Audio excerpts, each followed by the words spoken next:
రాబోయే పార్లమెంటు ఎన్నికల్లో మహబూబ్నగర్ పార్లమెంటరీ స్థానం నుంచి కాంగ్రెస్ పార్టీ తరఫున ఇప్పటికే టికెట్కు దరఖాస్తు చేసుకున్నారు సీనియర్ నాయకులు సంజీవ్ ముదిరాజ్ గారు. ప్రస్తుతం సంజీవ్ ముదిరాజ్ గారు మన దగ్గర ఉన్నారు. వారితో మాట్లాడించే ముందు అంటే మహబూబ్నగర్ నుంచి టికెట్ కోసం దాదాపు 6 మంది దరఖాస్తు చేయగా దానిలో 2 బీసీలు, అందులో సంజీవ్ ముదిరాజ్ గారు ఒకరు, 4 ఓసీలు ఉన్నారు. అయితే గాంధీభవన్ నుంచి వెళ్ళిన షార్ట్ లిస్టులో 2 బీసీలకు సంబంధించిన పేర్లు ఇక్కడనే డిలీట్ అయ్యాయి అన్న వార్తలు కూడా వచ్చాయి. ఈ మేరకు కొన్ని పత్రికల్లో మనకు వార్తలు కనిపించాయి. కనీసం పరిశీలనలో కూడా ఈ పేరును తీసుకోలేదన్న అని బీసీల నుంచి పెద్ద ఎత్తున విమర్శలు వెల్లువెత్తున్నాయి. దీనిపై స్పందించేందుకు సంజీవ్ ముదిరాజ్ గారు సిద్ధంగా ఉన్నారు. వారిని అడిగి మరిన్ని వివరాలు తెలుసుకుని ప్రయత్నం చేద్దాం. సార్, ముందుగా అంటే మీరు దరఖాస్తు చేశారు కదా సార్ ఎంపీ టికెట్ కోసం. అయితే షార్ట్ లిస్టులో 2 బీసీలు అంటే మీరొకరు, ఇంకో లీడర్ది ఇక్కడనే డిలీట్ అయినాయనే వార్తలు వస్తున్నాయి సార్. దీన్ని ఎట్లా చూడాలి? అది నిజమేనా? అట్లా ఇక్కడ డిలీట్ చేయడానికి వీలు లేకుంటుంది. అది డిలీట్ చేసినని నేను అనుకోవడం లేదు. ఏదైతే వార్తలు వస్తున్నాయో అవన్నీ కూడా క్వశ్చన్ మార్క్ పెట్టే వస్తున్నాయి. మీరు అన్నీ చూస్తున్నారో లేదో, క్వశ్చన్ మార్క్ పెట్టి వస్తున్నాయి. ఒక ఊహాగానాలు తప్పితే వాస్తవంగా బీసీలను తప్పకుండా కన్సిడర్ చేయాలి. ఎందుకంటే ఇక్కడ మహబూబ్నగర్ పార్లమెంట్ సెక్షన్లో దాదాపు 15 లక్షల ఓటర్లు ఉంటే 9 లక్షల ఓటర్లు బీసీలే ఉన్నారు. పెద్ద ఎత్తున ఇలా బీసీలు అంతా కూడా చాలా పెద్ద ఎత్తున ప్రతి ఒక్క దగ్గర, ఎక్కడ మక్తల్ తీసుకోండి, నారాయణపేట తీసుకోండి, కొడంగల్ తీసుకోండి, మహబూబ్నగర్ తీసుకోండి, జడ్చల్ తీసుకోండి, దేవరకద్ర తీసుకోండి, ప్రతి ఒక్క షాద్నగర్ తీసుకోండి, ప్రతి ఒక్క దగ్గర బీసీలంతా కూడా ఒక బీసీకి ఇవ్వాలని చెప్పి అలా చాలా పెద్ద అంతా కూడా ప్రజా సంఘాలు కూడా ఇలా బీసీ కావాలి, మాకు స్థానికుడు కావాలి అని చెప్పి చాలా పెద్ద ఎత్తున ఇస్తున్నారు. ఇలా కాంగ్రెస్ పార్టీ ఇలా అధికారంలోకి వచ్చిందంటే బీసీలకు మేలు చేస్తుందనే వచ్చింది. ఇలా మనం తెలంగాణ తెచ్చుకున్నామంటే కేవలం తెలంగాణ తెచ్చుకోవడానికి ముఖ్య కారణం మనం ఇలా బహుజనులకు రాజ్యాధికారం ఇప్పించాలనే అంశంతో ఇలా తెలంగాణ తెచ్చుకోవడం జరిగింది. ఇలా తెలంగాణ వచ్చిన తర్వాత కూడా ఇలా మళ్ళీ బీసీలను పక్కకు పెడితే రేపు రాబోయే దినాల్లో చాలా ఇబ్బందికరంగా ఉంటుంది. రేపు ఇలా తెలంగాణ ఉద్యమమే ఇలా మన హక్కులు మనం కోల్పోతున్నామని చెప్పి ఇలా మనం తెలంగాణ ఉద్యమం ముందుకు తీసుకురావడం జరిగింది. ఇలా మరొకసారి అదేవిధంగా ఏ విధంగా అయితే ఆంధ్ర రాష్ట్రం ఉన్నప్పుడు కూడా ఇప్పుడు కూడా తెలంగాణలో బీసీలకు అన్యాయం జరిగితే బీసీల లోపల ఒక వ్యతిరేక వచ్చి ఏ పార్టీకి కూడా ఉన్న రాజకీయ పార్టీలకు మంచిది కాదని చెప్పి కూడా హెచ్చరిస్తున్నా. ఏది ఏమైనా కూడా కాంగ్రెస్ పార్టీ ఎప్పుడు కూడా బహుజనుల పక్షాన్నే ఉంటుంది, బహుజనులకు మేలు చేస్తుంది, బహుజనులది తప్పకుండా మా అప్లికేషన్ పరిశీలిస్తుంది, తప్పకుండా మాకు మహబూబ్నగర్ స్థానంలో పోటీ చేయడానికి అవకాశం కలిగిస్తా అని చెప్పి నేను భావిస్తున్నాను. సార్, దాదాపుగా 2012 నుంచి కూడా మీరు అసెంబ్లీ అయితేనేమి పార్లమెంట్ అయితేనేమి అంటే దరఖాస్తులు చేయడం, చివరి క్షణంలో నిరాశ గురి కావడం, పార్టీ మిమ్మల్ని ఏదో విధంగా తర్వాత అకామిడేట్ చేస్తామని బుజ్జగించడం జరుగుతూ వస్తుంది. ఏళ్ళు గడిచిపోతున్నాయి. అయితే సంవత్సరాలు గడిచిపోతున్నా సంజీవ్ ముదిరాజ్ అనే బీసీ నాయకుడికి దాదాపు 30 ఏళ్ళుగా పార్టీని పట్టుకొనే ఉండి పార్టీ సిద్ధాంతాలకు కష్టపడి పనిచేసి పార్టీ అధికారంలోకి రావడానికి కృషి చేసిన మీకు ఇంతవరకు ఎలాంటి అవకాశాలు రావడం లేదంటే ఏమనుకోవాలి దీన్ని? ఈ ప్రశ్న మీరు అధిష్టానాన్ని అడగాలి సార్. నేను కూడా అధిష్టానాన్ని ఇప్పుడు చాలా గట్టిగా అడగాలనుకుంటున్నా.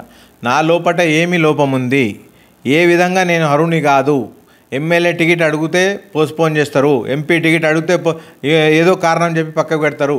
నాకు అర్హత లేదని చెప్పడానికి ఒక్క కారణం చూపెట్టండి, నేను రాజకీయాల నుంచి తప్పుకుంటా. నాకు రాజకీయ నాయకులు, పోటీ చేసే నాయకులకు ఏ అర్హతలు ఉండాలో అన్ని అర్హతలు నాకున్నాయి. ఇలా పార్టీలు కేవలం నేను ఒక బీసీని కాబట్టి నేను ఎదగలేకపోతున్నా తప్పితే నాకు అన్ని అర్హతలు ఉన్నాయి. ఇప్పుడున్న రాజకీయ నాయకుల కంటే నేను చాలా మేలు, నాకు చాలా అర్హతలు ఉన్నాయి. ఒక్కసారి నాకు టికెట్ ఇస్తే చూపిస్తుంటే నేను కూడా ఒక పెద్ద నాయకుడిని అవుతుంటే. కానీ అలా నేను ఒక పెద్ద నాయకుడిని కావద్దని చెప్పి కొంతమంది కుట్ర చేసి నన్ను అనగదొక్కుతున్నారు తప్పితే నా లోపల ఏ లోపం లేదు. నేను ప్రజలకు సేవ చేస్తా. రేపు రాబోయే దినాల్లో కూడా పదవి ఉన్నా పదవి లేకున్నా ప్రజల కోసమే పనిచేస్తా.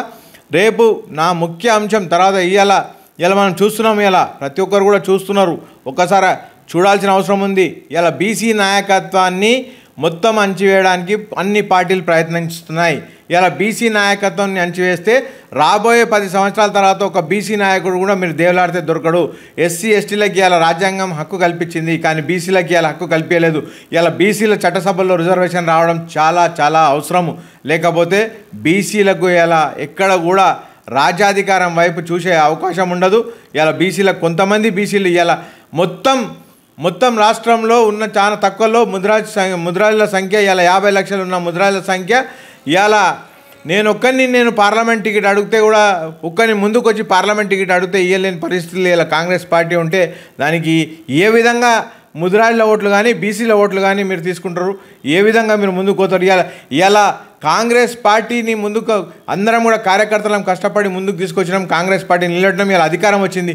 ఈసారి అధికారం వచ్చినప్పుడు కూడా మా సొంటోళ్ళకి అవకాశం ఇవ్వకపోతే ఇంకా ఎప్పుడు ఇస్తారు? ఇదే కరెక్ట్ సమయం మాకు అవకాశం ఇవ్వడానికి. ఇటువంటి టైంలో కూడా అవకాశం రాకపోతే రేపు మేమంతా కూడా చాలా ఇబ్బంది పడాల్సి వస్తుంది. మేము ఇన్ని దినాల నుంచి కష్టపడి పనిచేస్తుందంతా కూడా వేస్ట్ అయిపోయినట్టు మేము భావిస్తున్నాం. అంటే ఇప్పుడు అంటే చివరి నిమిషంలో వచ్చే వ్యక్తికే కాంగ్రెస్ పార్టీ ఎంపీ టికెట్ వచ్చే అవకాశం ఉందని అనేక పేర్లు నిన్న మనకు కనిపిస్తున్నాయి సార్. దీన్ని ఎట్లా చూడాలి? అసలు ఏముండదు సరే, ఏదన్నా పార్టీ నిర్ణయం, పార్టీ టికెట్ అనేది అధిష్టానం నిర్ణయిస్తుంది. పార్టీ ఏ విధంగా మంచిగా ఉంటుందని చెప్తే పార్టీ నిర్ణయిస్తుంది. కాబట్టి కొత్తోళ్ళు పాతోళ్ళు అని ఏముండదు. ఇక్కడ ఎవరో అర్హులు అయితే వాళ్ళకి టికెట్ ఇస్తుందని చెప్పి నేను భావిస్తున్నా. కొత్త పాత అనేది ఏముండదు. అవన్నీ కూడా రూమర్స్. ఏదైనా కూడా అధిష్టానం నుంచి వచ్చిన తర్వాతనే అఫీషియల్గా అవుతుంది. అంటే సరే, ఒకటేందంటే మామూలుగా ఇప్పటివరకు అంటే పార్టీలోనే మీకు కొంత ఇబ్బందికర పరిస్థితులు నెలకొన్నది. అసెంబ్లీ ఎన్నికల తర్వాత మీరు పార్టీలో కొంత ఇబ్బంది పడుతున్నారని చాలా మటుకు బీసీ సంఘాలు, మీ అభిమానులు కూడా బయట బాధపడుతున్నారు సార్. ఇది కరెక్టేనా సార్? ఇబ్బంది ఎక్కడ, నేను ఇబ్బంది ఏం పడతలేను. నాకు ఎటువంటి ఇబ్బంది లేదు. అందరు పార్టీ నాయకులతో మంచి రిలేషన్సే ఉన్నాయి. అందరితో మంచి రిలేషన్సే ఉన్నాయి. ఎమ్మెల్యే గారితో కూడా మంచి రిలేషన్సే ఉన్నాయి. ప్రతి పార్టీ ప్రోగ్రాం అవుతుంది. ఇప్పుడు ఇవాళ ఎమ్మెల్యే గారు ఎక్కడ తిరిగితే అక్కడ తిరగాలని ఏం లేదు. మేము పార్టీ ఆర్గనైజేషన్లో ఉన్నాం. స్టేట్ జనరల్ సెక్రటరీ నేను ఒక స్టేట్ ఆర్గనైజేషన్లో ఉన్నా. నాకు స్టేట్లో కూడా పనులు ఉంటాయి. నేను ఆల్రెడీ పరిగిలో ఇబ్రాహీంపట్నంకి రెండింటికి నేను ఇన్ఛార్జ్ను అక్కడ. ఇవన్నీ కూడా పార్టీ చూడాల్సి వస్తుంది. నేను పార్టీ యాక్టివిటీ మహబూబ్ నగర్లో ఎప్పుడు ఏ పార్టీ చిన్న పార్టీ యాక్టివిటీ అయినా కూడా మేము ఇన్వాల్వ్ అవుతున్నాం. మేము ఎమ్మెల్యే ఎంబడి గవర్నమెంట్ ప్రోగ్రామ్స్లో పాల్గొనడానికి అది కరెక్ట్ కాదు. అడ్మినిస్ట్రేషన్ చేయడానికి ఎమ్మెల్యే గారు ఉన్నారు, వారు చూసుకుంటారు. మేము ఏదైనా పార్టీ కార్యక్రమాలు ఉంటే తప్పకుండా మేము పాల్గొంటున్నాము. అందరితోటి మంచి సంబంధాలు ఏమన్నా, ఎటువంటి ఇబ్బంది మేము పడతలేము సార్. అయితే సార్, ఇప్పుడు మీరు పార్టీ నిర్ణయం ఫైనల్ అంటున్నారు. 2012 నుంచి ఇప్పటివరకు మీరు పార్టీ నిర్ణయం అతిక్రమించలేదు సార్. పార్టీ చెప్పినట్లు ఇనుకుంటూ వస్తున్నారు. ఇప్పుడు అంటే దాదాపుగా 30 ఏళ్ళ అనంతరం మళ్ళీ ఒకసారి మీరు 2024లో కూడా ఎంపీ టికెట్కు దరఖాస్తు చేశారు సార్. ఈసారి కూడా నిరాశ ఎదురైతే, ఒకవేళ ఇన్ కేస్ ఆఫ్ ఎదురైతే మీ యాక్షన్ ఏముండబోతుంది సార్? యాక్షన్ ఇప్పుడే నాకు వస్తుందని చెప్పి నేను భావిస్తున్నా. తప్పకుండా నాకే వస్తుంది. అసలు నాకు వచ్చే దానిలో మళ్ళీ ఇప్పుడు యాక్షన్ ఏముండదు. 100% నాకు వస్తుంది. ఏదైతే నా అప్లికేషన్ పై వరకు పోలేదంటున్నా, ఇది కేవలం ఒక రాంగ్ ప్రచారం తప్పితే 100% నా అప్లికేషన్ కూడా కన్సిడరేషన్ చేస్తారు. నేను సపోజ్ నాకు టికెట్ ఇవ్వకపోతే కూడా నాకు ఎందుకు టికెట్ ఇవ్వలేరు అనే కారణం మాత్రం చూపెట్టాల్సిన అవసరం ఇవాళ అధిష్టానానికి ఉంది. ఎందుకంటే కాంగ్రెస్ పార్టీలో ఎంపీకి నిలబడే అర్హతలు ఏదైతే ఉందో అన్నీ నాకున్నాయి. నేను ఎంత డబ్బులైనా ఖర్చు పెట్టడానికి ఉన్నా. నేను ఒక మంచి ఫ్యామిలీ బ్యాక్గ్రౌండ్ నుంచి వచ్చిన వ్యక్తిని. నాకు నేను మంచి ఆస్తిపరుణ్ణి. ఏ పైసల దగ్గర నేను ఎక్కడ కూడా వెనక్కి పోయే సమస్యలను పార్లమెంట్కి కావాల్సిన ఖర్చు పెట్టుకునే శక్తి నాకుంది. కాబట్టి ఖచ్చితంగా అధిష్టానం నన్ను కన్సిడర్ చేస్తుంది. ఇలా బీసీలు కూడా చాలా ముఖ్యం పార్టీకి. బీసీలను ఇలా రాజ్యాధికారంలో ఇలా మనం చూస్తున్నాం. పెద్ద ఎత్తున కేవలం ఒక వర్గం వాళ్ళే ఉన్నారు. ఇలా ఆనాడు టికెట్లు ఇచ్చేటప్పుడు ఈసారి మేము అధికారంకి వస్తున్నాం, తప్పకుండా మేము అధికారంకి వస్తాం, ఈసారి ఎవరు కూడా ఇబ్బంది పెట్టకండి, మేము ఎవరికి టికెట్లు ఇస్తే మీరు వాళ్ళకి పనిచేయండి, రేపు వచ్చే దినాల్లో రాజ్యసభలో కానీ ఎమ్మెల్సీల్లో కానీ తర్వాత నామినేటెడ్ పోస్టులో కానీ అంతా కూడా బీసీలను బహుజనులనే మేము పెడతామని చెప్పి కూడా ఆనాడు అధిష్టానం వాగ్దానం కూడా చేయడం జరిగింది. ఒక్కసారి వాగ్దానం చేస్తే కాంగ్రెస్ పార్టీ తప్పకుండా అమలు చేస్తామని చెప్పి నా విశ్వాసం. సార్, చివరిగా చెప్పండి సార్. అయితే మహబూబ్నగర్ పార్లమెంటు పరిధిలో 7 నియోజకవర్గాల్లో దాదాపు 5 లక్షలకు దగ్గర మీ సామాజిక వర్గం ఓట్లే ఉన్నాయి సార్. ఈ దఫా ఎంపీ టికెట్ మా సామాజిక వర్గానికి ఇవ్వకపోతే తమ సత్తా చూపిస్తామని మీ సంఘ నాయకులు ఇప్పటికే అనేక వేదికల్లో కూడా స్పష్టం చేస్తూ వస్తున్నారు సార్. ఒకవేళ ఈ పరిణామాలను మనం ఎట్లా చూడొచ్చు సార్? ఈ ప్రశ్న వాళ్ళని అడిగితే మంచిగా ఉంటుంది. నేను అంటే జనరల్గా ఎట్లా అంటే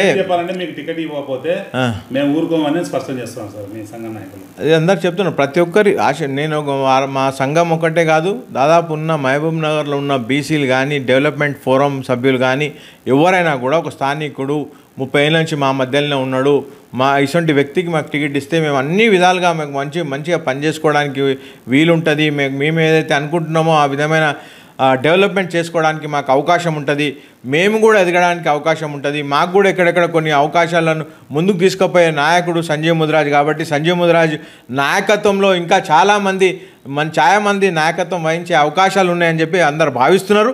తప్పకుండా ఈసారి నాకు ఇవ్వాలని చెప్పి కూడా గౌరవం అందరి మీద పార్టీ మీద ప్రెజర్ తీసుకురావడం జరుగుతుంది. అదేవిధంగా పార్టీ నాకు ఇస్తే కూడా చాలా మంచిగా ఉంటుంది. ఇంతకుముందు మేము ఏం పదవి లేకుండానే పార్టీని మోసుకొచ్చి ఇలా పార్టీలో ఉన్న కార్యకర్తలు అందరినీ కూడా ముందుకు తీసుకుపోతున్నాం.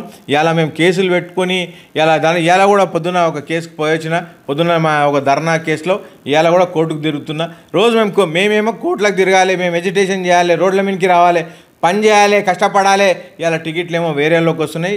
ఈసారి మాత్రం అసలు ఉండదు. ఈసారి తప్పకుండా మాదెంతో మాకెంత అనేది దీని మీద కొట్లాడుతున్నాం. మా హక్కు మేము సాధించుకుంటాం, తప్పకుండా మేము సాధించుకుంటాం. ఇవ్వకపోతే ఇవ్వాల్సిన అవసరం ఎంతైనా పార్టీకి ఉందని చెప్పి, ఎందుకంటే మా ఓట్లు కూడా పెద్ద సంఖ్యలో ఉన్నాయి. బీసీల ఓట్లు 9 లక్షల ఓట్లు ఉన్నాయి. 9 లక్షల ఓటర్ల ఆకాంక్షపైకి ఇవాళ ఒక బీసీకి ఇవ్వాల్సిన అవసరం ఎంతైనా పార్టీకి ఉందని చెప్పి కూడా నేను తెలియజేసుకుంటాను. ఇది సంజీవ్ ముదిరాజ్ గారి యొక్క ఒపీనియన్.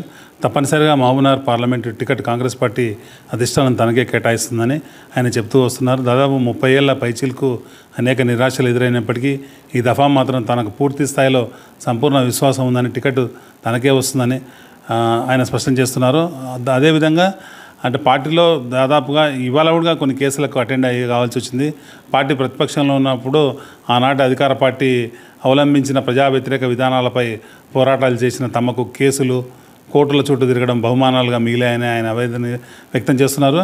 ఈ ఆవేదన తొలగిపోవాలంటే ఖచ్చితంగా బీసీలకు అంటే తనకే టికెట్ ఇవ్వాలని ఆయన స్పష్టంగా కాంగ్రెస్ పార్టీకి ఆయన వైఖరిని ముందుంచుతున్నారు. ఇది ఇక్కడ పరిస్థితి.